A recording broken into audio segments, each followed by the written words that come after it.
I have to admit, it was nice to wake up with a young lady wrapped up on my arm. It was not nice, however, to have to unwrap her claws and tail off my body. I tried to get her off me while not waking her up, but she kept reaching out. So eventually I just kind of shook her awake. Though I quickly found myself wishing that my leg was awake. Her tail had cut off circulation at night, which means I need to spend a few minutes in severe pain while the blood goes back into my muscles. After tending to the animals, I came back to her making me breakfast. This surprised the crap out of me since I had no idea she even knew how to cook. As we finished up, I poured us another cup of coffee and asked her, "So, are you going to explain why I need a new window and maybe some stitches?" She looked almost pale as she explained how that the rules there are rules that they must follow. This includes not using their given abilities against the other side without permission. Also, demons and angels are to not get involved with each other unless God approves it. This made me ask for a little bit more information. As it turns out, if a demon gets too enamored by an angel, they might try to take advantage of said angel. This is a high crime even on the other side of the veil. In her brother's case, he was supposedly caught taking advantage of one. This news disgusted me to no end. Without hesitation, I told her, if he arrives at my door, he will not be welcome until I find out the truth. She turned to me, looking as though she was not going to argue with me about the decision. Then her face calmed down and she just nodded. We couldn't enjoy our coffee after that, though I could finally see something interesting. When she got upset, it was the only time she put sugar in her coffee, and I mean a lot of sugar. Now, I just use a tablespoon of honey myself, so it was very noticeable when she put 5 heaping tablespoons into her drink. The next couple of days were pretty uneventful. I repaired the house and was able to get her room cleaned up, though it seemed like I could feel things moving around me as I worked outside. It was almost like having a bird flying close by, close enough to notice, but when I turned, there was nothing there. Also, the neighbors' dogs were being uncharacteristically quiet. The one I could see had a large kennel, but when he opened the door to let them out, the dogs just froze. It was like they were protecting themselves by staying within the chain link fence. Even the cats, that had their own area so they wouldn't sleep in the barn, seemed only willing to come out for food and water. After seeing this, I noticed how quiet the forest was, and now I am truly on high alert. Early in the evening, I made a fire in the pit and was hoping to just relax and have a drink by it. My guardian came out, wrapped up in a blanket, and curled up in my lap again. I never do get used to how light she actually is. I mean, seriously. She took the cup and took a sip or two.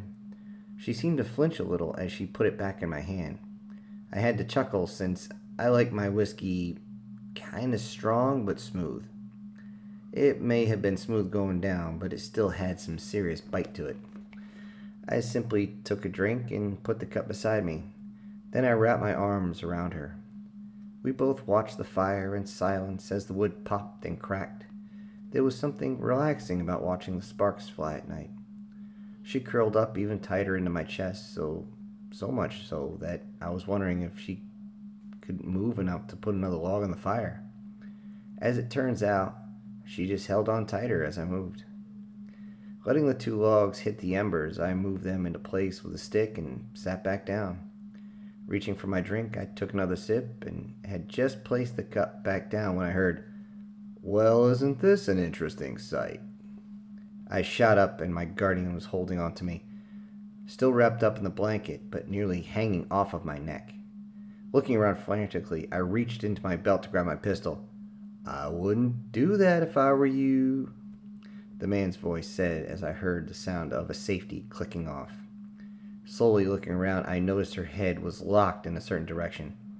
I looked and a form walked out of the darkness. It was a man for sure. He was dressed in clothes that hid him perfectly from the backdrop of the night as he slowly walked forward. In his hand, he held a semi-automatic rifle, which was also camouflaged with his finger on the trigger. I could see that this was a professional by the way he walked.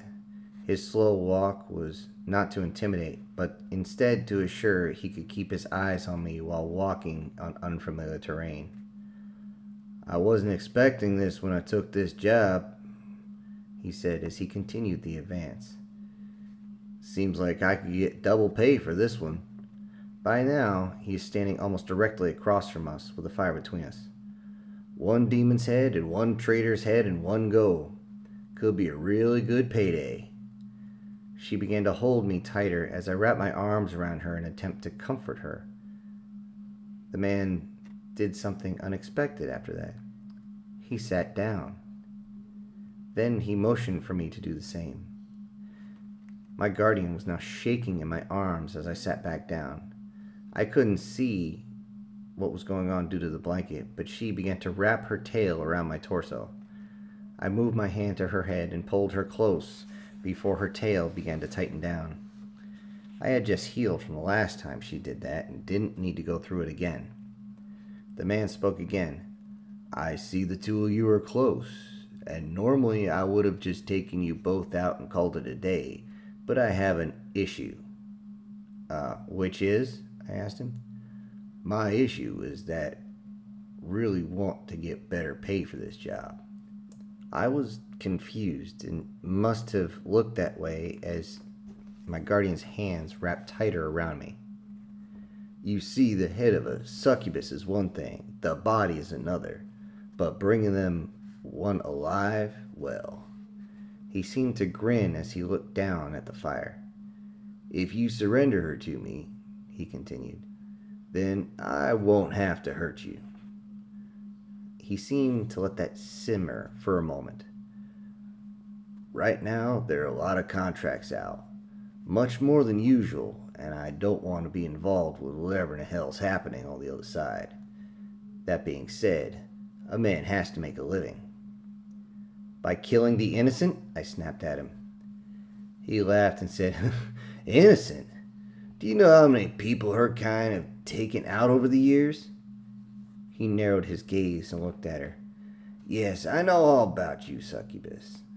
I have hunted all of your kind, from the foxy ladies in the East to the ghouls in the Middle East. Each one of you hungry for the next life you're going to take." He stands up. "She will keep you for a while, at least until she's gotten what she wants, and then you'll be nothing more than a husk of yourself. Every one of those she and her kind seduce end up in either hollow shells or simply her next meal." He took a breath to calm herself. He looked back at me and asked, "Knowing that, are you still going to protect this thing? Or are you going to release her to me and I'll be on my way without another word?" I paused for a moment and reached for the cup next to my chair. I picked it up and took a sip before answering, "Let me think." I threw the cup of liquid that suddenly burst into flame, forcing him to cover his eyes. Then the blanket flinched as a shot came out. My guardian, while the man was talking, had unholstered my pistol and taken the shot. It hit the man and forced him to spin around and fall. My guardian screamed in pain as she recoiled, grasping her hand as she jumped up. I could see that the man was already starting to get to his feet, and with her injured, I simply grabbed her and bolted into the house. Just as we got through the door, bullets started hitting the side of the house. Not forgetting my training, I dove to the floor as the bullets pierced the walls. The lights were off in the house, so he couldn't see us anymore. Getting up, I got a glimpse of him holding onto his side. A small amount of blood came out from the side of his ribs, just a little low to hit his lungs. It was only a grazing shot, but at least he was hit. I ran for the Thompson, but before I could turn back, the man was out of sight. As I looked outside, I could hear him yelling and cursing beyond my sight. I moved to each of the windows in a frantic gambit to see him. I had a rough idea on where he was, as I could hear him yelling from his attempts to fix himself. The location of the hit would make it difficult at best to treat. I heard him yell, "I'll have that succubus! I've already placed charms around this place. She can't leave without my say-so." That is when I first looked at her and her injury. I cursed as I did my best to wrap her up. Turns out when she fired my pistol, the slide had jammed itself directly into her hand. We had to stop the bleeding, so I wrapped her hand up with a towel before I pulled out a medical kit. Her hand was just a complete and total mess. This would take me a minute to clean, and even longer since she couldn't hold still as every touch was just excruciating for her. For a moment, I thought about knocking her out, but a knee on her wrist would simply work just fine to hold her in place. Outside, I could hear the man laughing. "She hurt herself, didn't she? I've got her blood now. There's no way she can hide now." Even more maniacal laughing. "Now that I have her blood, it won't be long before I can pull her out here myself." I looked into her eyes, and panic was overriding her pain. He continued, "Now, since I don't want to spend hours doing this, I'll give you another chance. Send her out, and I won't kill you.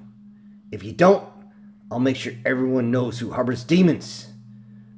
I won't be long before you get a visit from another who is far less cordial than I am." He let that first part linger for effect, although I could hear the pain in his voice from treating the bullet wound. I was just about finished fixing her hand when I asked her, "Will this heal?" "Not with those charms out there." She seemed to flinch. "I can't even change." I could see her wings trying to push out, but they seemed to push like they were being flexed muscles under the skin, but just wouldn't come out. She once again looked at me with fear as the man called out, "Did you hear me, boy?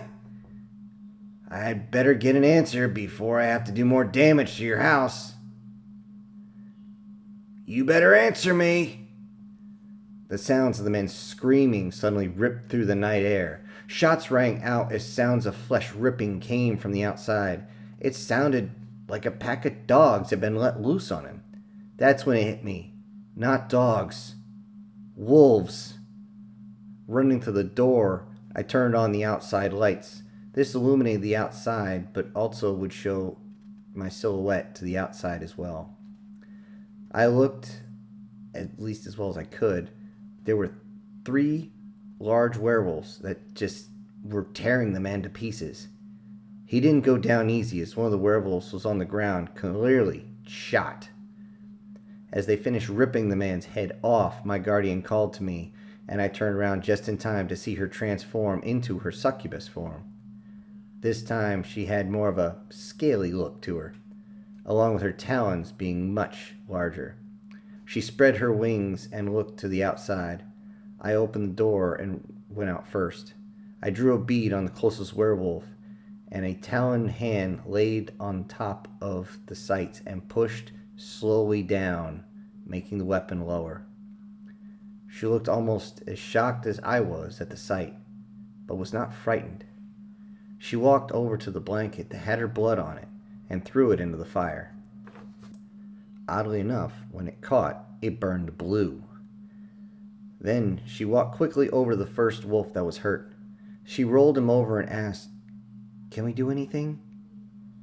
I hesitated for a moment before getting in for an assessment. The werewolf was becoming slowly human again, and I could get a good look at his injuries. The bullet had gone through the chest on the left side. The angle suggests that he had been charging, and the amount of damage that does on the way through is brutal. She asked again if we could do anything, and I took a deep breath as large, clawed hands laid on her shoulders. We both looked up at the wolf's eyes, said it all. Before I even turned back, the wolf that had been hit stopped breathing. I stood up as the others gathered around it. Then they began to pick up the body and carry it into the forest. My succubus grabbed onto my arm as she watched. I yelled out, "Thank you!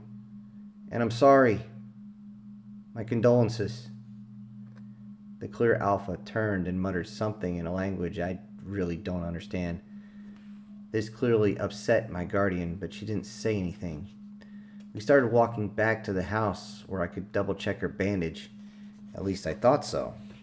As it turns out, when the man was attacked, the wolves had done something to whatever charms he was holding. I don't know if they broke them, threw them away, ate them for all I know, but they no longer had any control over my guardian.